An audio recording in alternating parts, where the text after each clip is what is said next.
I'm Martin, 33 years old, living in Houston, USA. I have a job with a high income in exchange for a busy work schedule.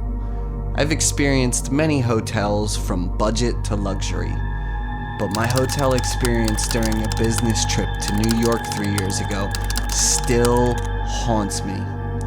I arrived at the budget hotel at 11 p.m. I didn't have much time to choose a place to stay. The receptionist told me there was only one room left in Area B. There were 2 rooms on that floor. She told me to avoid disturbing the room with the red sign S1302 next to it, because that was the place the young couple rented for a fixed period of 1 month. I was very tired after a long flight, so I didn't pay attention to that room. I had a 4-day business trip here. The first night went smoothly. I slept very well. The next day, I finished work and returned to the hotel at 8 p.m. After showering and changing into comfortable pajamas, I lay on the bed to relax.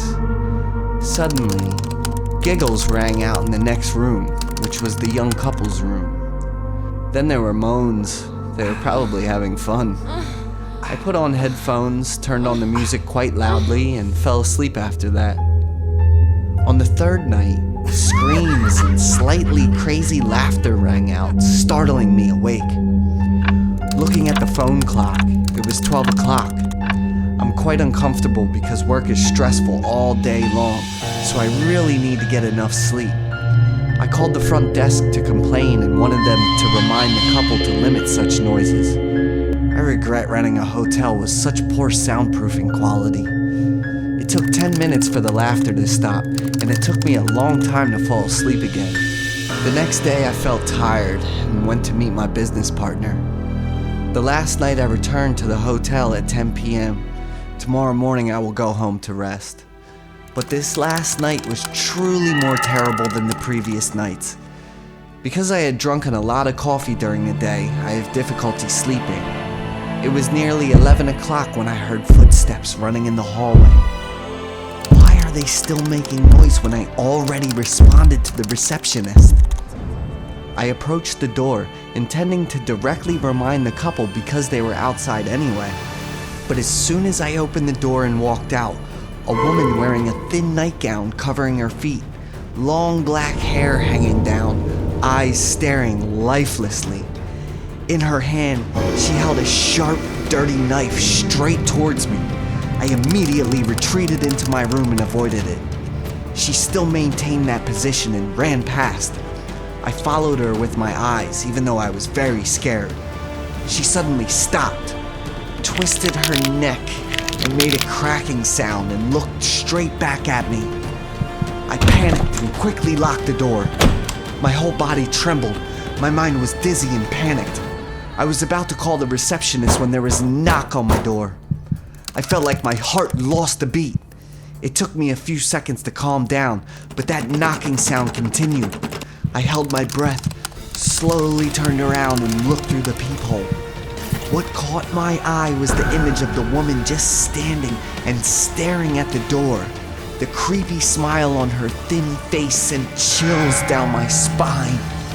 I didn't know what to do next. Suddenly, a man's loud, angry scream rang out. Then his arm held something and swung it strongly towards the woman. Blood caught on my door, covering the peephole, a dark red color and a fishy smell. I covered my mouth tightly, not daring to scream. I don't remember whether I walked or crawled to the hotel desk phone. I tried my best to put it into words. I asked the receptionist, the security guard, the manager, anyone to come to my room immediately.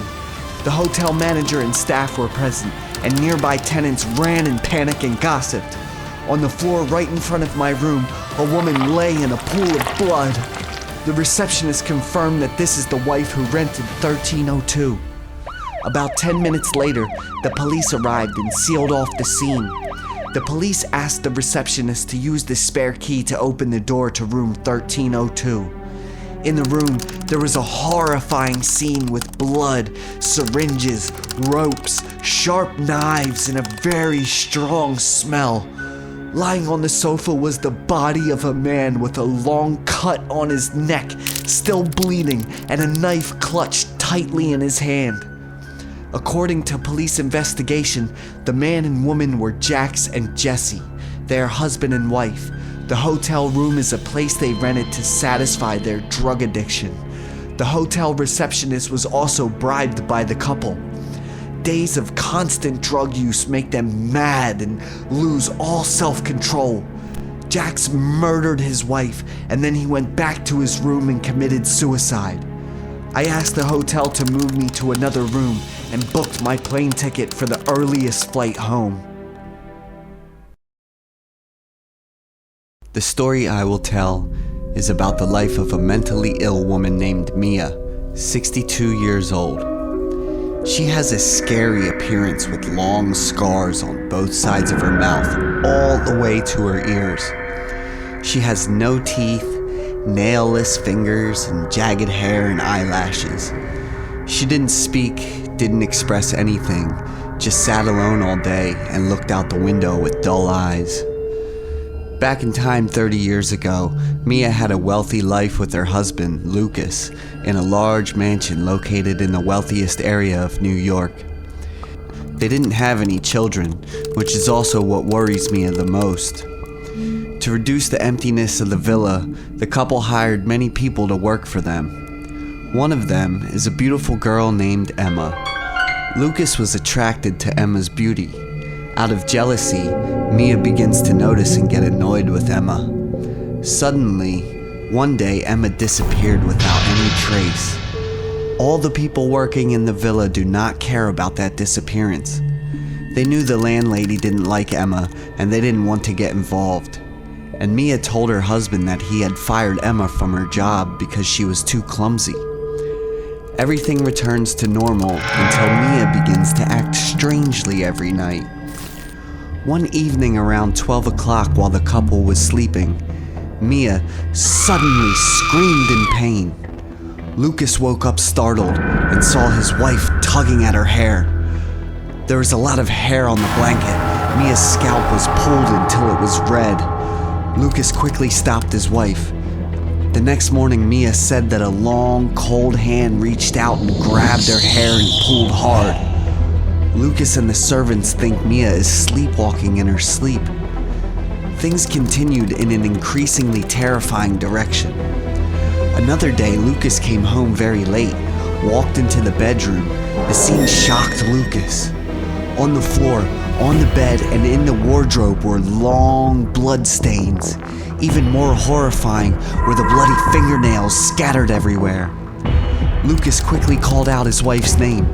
When he ran to the bathroom, Lucas saw Mia sitting in the bathtub with her head down, her fingertips crimson red. On the floor is a pair of bloody pliers. Lucas immediately called an ambulance to take Mia to the hospital. After regaining consciousness, Mia cried and told her husband that a hand used pliers to pull out all her nails. Lucas took Mia to see a psychiatrist and she was diagnosed with a mental disorder. Lucas told the staff to be careful and give Mia her medicine on time. A week later, Mia returned to normal, but her nails could no longer grow back. The most terrifying thing happened on Mia's 32nd birthday. Mia and her husband held a grand party inviting all relatives, friends, and important partners. Everything went perfectly. They ate together, talked, and waited until 12 o'clock to blow out the candles to celebrate Mia's new age. When it was 12 o'clock, Mia told her husband that she wanted to go to her room to change into a gorgeous dress. The giant cake was prepared. Lucas held a large bouquet of flowers in his hand with a happy expression waiting for his wife to come down. The clock struck exactly 12 o'clock. A crazy and distorted laugh rang out, making everyone bewildered. Mia approached with a terrifying and haunting appearance. Mia smiled widely, a smile without teeth, and from ear to ear, clutching a bloody knife in her hand. Blood continuously flowed from her mouth and face, staining her white dress and expensive crystals. Everyone present at this ceremony was stunned. Mia's mother fainted. No one dared come close to Mia, not even Lucas. He stood looking at his wife with fearful eyes. Mia turned 32 years old, which was also the time she was taken to the emergency room and transferred to a mental hospital. The villa is surrounded by a gloomy and cold atmosphere, until one day, the gardener discovered a 60% decomposed body in the corner of the garden. Lucas immediately reported to the police, and both he and the people working in the house were put under investigation. A week later, the whole incident came to light. The decomposed body was Emma's. Because she encountered Emma's many attempts to seduce Lucas, blind jealousy took over Mia. She ordered the housekeeper and 2 servants to drag Emma to the back garden. The housekeeper was ordered to cut off all of Emma's hair and eyelashes, and the servants pulled out all of Emma's fingernails and teeth. After that, Mia herself used scissors to cut Emma's mouth, so that the lovely mouth that usually smiled gracefully every time she met Lucas extended all the way to her ears. Mia asked the housekeeper and 2 servants to keep it absolutely secret and paid them a large amount of money. Lucas falls into a serious psychological trauma, haunted by his wife's horrifying face and brutality.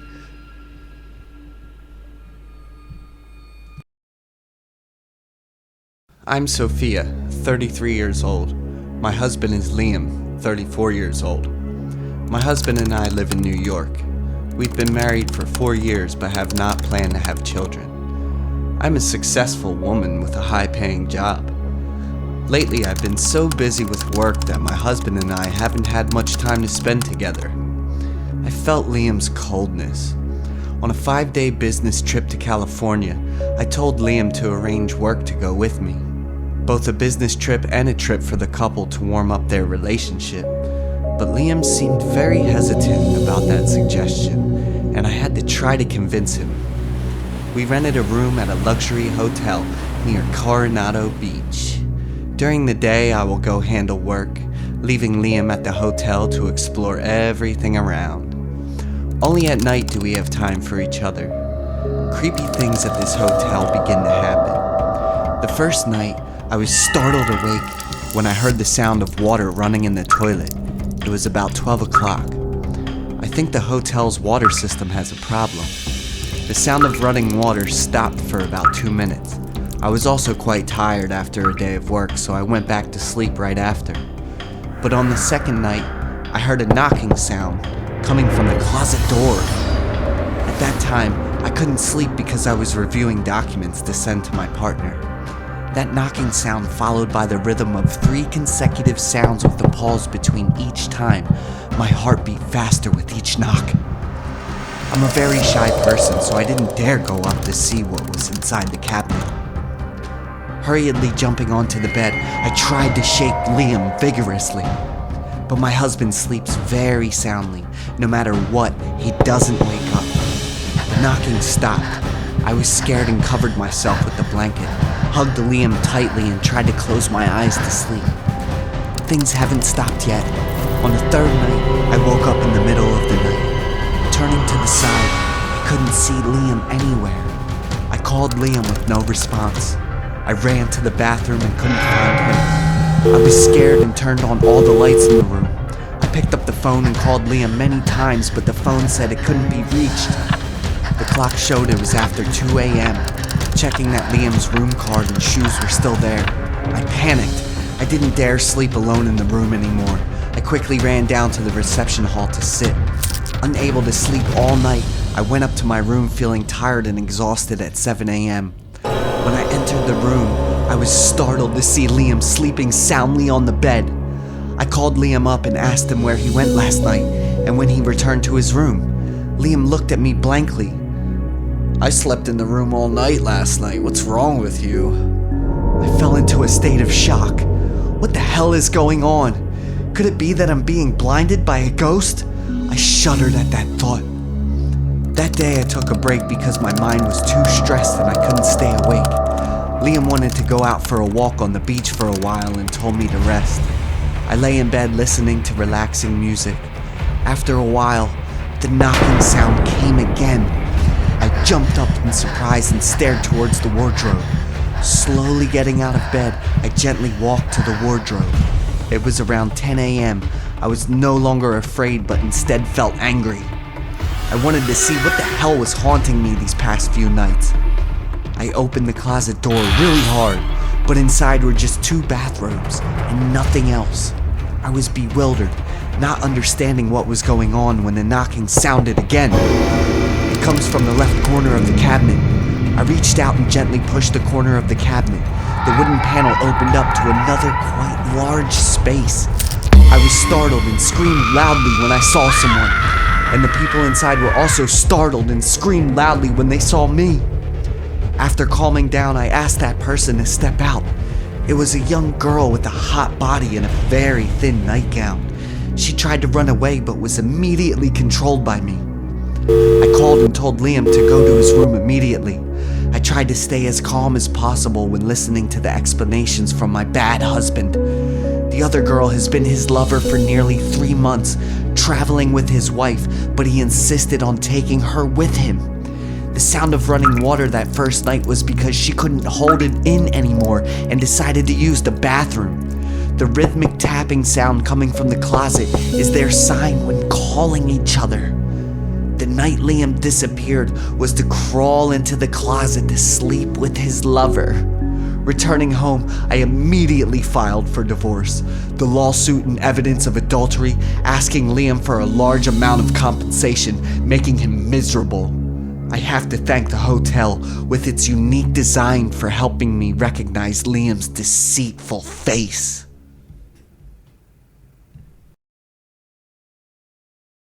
Three years ago, a terrible incident happened at the home of Mia and Henry. They live in an upscale area in Cambridge, Massachusetts. They have a 4-year-old son, Mike. The couple Mia and Henry have a large company, always busy with customers and contracts. However, they still try their best to spend some time with their son. Mike is a lively boy, very emotional and understanding. The horrifying story happened in August. Mia and Henry have a business schedule of about 1 month in Ohio. After researching many profiles on care.com, Mia liked a girl named Emily. Emily had 3 years of experience as a nurse and 2 years as a babysitter. Emily was invited to come to the house by Mia and Henry. The couple observed how Emily took care of Mike for 2 days before they went on a business trip. Mike and Emily got along quickly. The boy listened to Emily very much, which made Mia and Henry feel pretty secure and confident.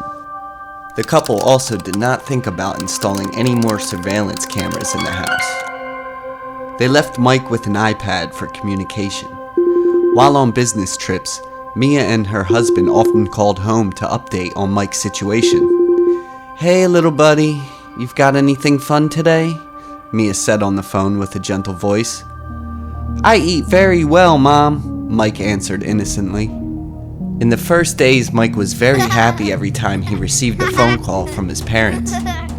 The boy told his parents many things he did during the day with Miss Emily. Everything went normal until 1 week later.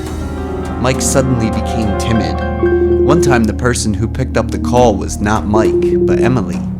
The boy did not dare to talk and appeared extremely scared. "Mike, come here quickly. Mom and Dad are talking to you," Emily said softly. Mike immediately approached, holding the iPad but not looking at the screen, at Emily instead. Mia and her husband promised Mike that they would finish work soon and going to buy many toys for Mike. Hearing his parents comforting him, Mike suddenly burst into tears. The boy kept asking for his mother. Mia was worried when she saw Mike's emotional turmoil. Emily picked Mike up to comfort him, told Mia and her husband to rest assured, then turned off the phone very quickly. Another time, Mia and Henry were worried when they saw large bruises on Mike's face and hands. When his parents asked what was wrong, Mike refused to speak, just looked down. Emily explained that Mike was playing without paying attention and fell down. Emily told the couple to rest assured because she knew how to make bruises heal quickly. Mia and Henry found it strange because Mike had always been very good, didn't run around, and never got hurt while playing. During the last 2 weeks of the business trip, Mia and Henry called Mike more often, but Emily will be the one to answer the phone and give reasons why Mike doesn't answer the phone. Regardless of the time frame, Emily said Mike was sleeping. Another time, Mike was sitting at the dining table, but the boy turned his back. No matter what his parents called, he did not respond. Mia and Henry asked Emily to bring her iPad closer to Mike, but she refused. Emily said Mike needs to rest soon to calm his mind. The couple started to notice something strange about the babysitter. The next day, they could no longer contact Mike. The calls kept ringing until no one picked up. Mia and Henry immediately arranged their work and flew home. Around 8 p.m. they arrived home. Mia rushed up to Mike's room. Henry dragged his luggage into the house, called out to Emily, but couldn't find her. The couple entered Mike's room. The boy was sitting neatly on the desk near the bed. Mia saw Mike and happily ran to hug her son. "Mommy's home, son." Mike did not react. His body relaxed and fell back into Mia's arms. The small face had dried blood running down the forehead. The usually lively mouth was sewn shut, and the hands were tied in a folded position on the table. Mia collapsed on the floor, holding Mike tightly with her arms, trying to scream but couldn't, her panicked expression and tears streaming down her eyes. Henry ran to hug Mia and tried to help his wife stand up. Henry didn't cry, wasn't angry, didn't panic. There was a blank expression on his face. Henry called the police. Mike's body was examined and it was concluded that the boy died from physical trauma to the head. Mia was so shocked that she had a stroke and had to be rushed to the emergency room. A warrant for Emily's arrest was issued statewide. After a week of searching, the police finally caught Emily. She shows signs of madness and loss of control. Through further investigation, Emily once showed signs of schizophrenic disorder. She had previously hidden her illness and constantly been overdosed on drugs. "That boy's so noisy, he should have sit quietly and stayed quiet forever." Those were Emily's terrifying words at the trial before she was sentenced to death. Mia regained consciousness and regained her health, but the shock was so great that she could not speak. Henry took Mia to San Francisco, California, a faraway place to start a new life. "We should have been more careful when hiring a babysitter, so this terrible thing wouldn't have happened."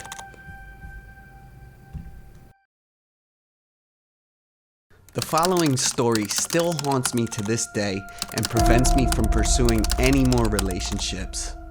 At that time, I was a senior at Johns Hopkins University and living in a busy city. One day, I accidentally discovered it in the pending messages section of my Facebook account. A beautiful girl sent me a greetings. The time the message was sent was nearly 2 days ago. Being a young man and always available for a relationship, I quickly replied to her message without much thought. We started our first messages like any other courting couple.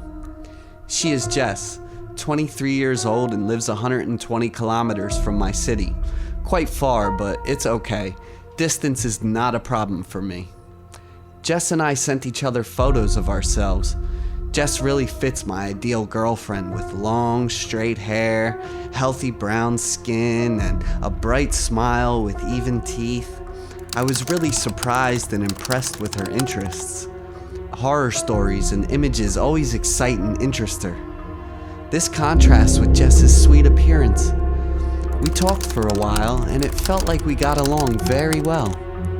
I repeatedly expressed my desire to video call to see Jess's face, but she always had a reason to refuse. Our distance was quite far from each other, so Jess replied that we would wait until another time when I said I wanted to visit. I happily agreed. I must have liked her quite a bit. Jess will suddenly send me a scary photo of a place or a severed part of a person or animal while we're chatting. At times like that, I was quite startled, but then I laughed, thinking that it was Jess's strange but also very interesting hobby. One time, Jess sent me a picture of herself looking scary. She was wearing pajamas full of red stains, which I thought it was blood. Her face was gaunt with many small cuts. They were bleeding and swollen.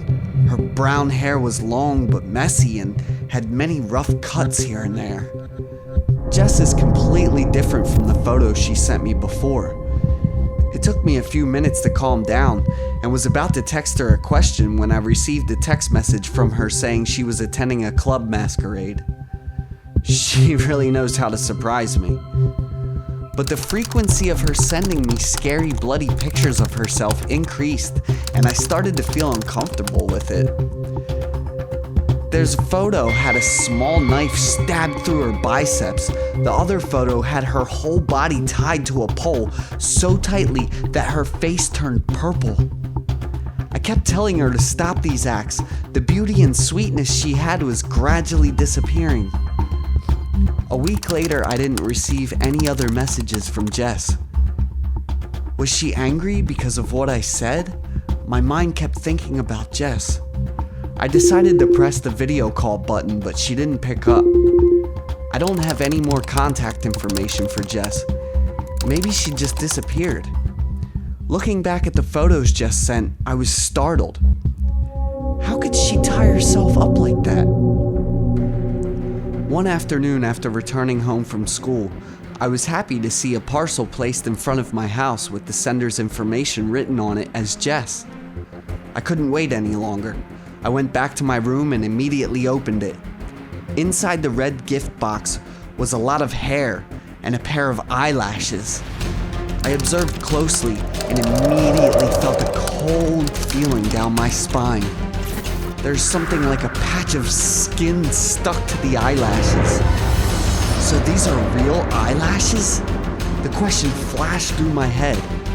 I panicked and picked up my phone to contact Jess, but her account had been deleted.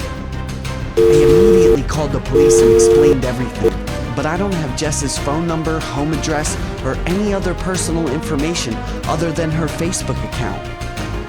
The police used the hair and eyelashes I provided to investigate and identify a girl named Jess in the next town. She lived alone, working as an employee at a small supermarket near her home. Go through the photos Jess sent me. Pay close attention. Those photos are all in the same location. It was a rather small, dark room. Now I notice Jess's eyes, the pain and helplessness. Those eyes seem to be begging for help. What really happened to Jess? I have a hunch she's kidnapped or held captive. Are those eyelashes and hair hers? I was haunted by the image of Jess. I admitted that I really liked that girl, even though I had never met her.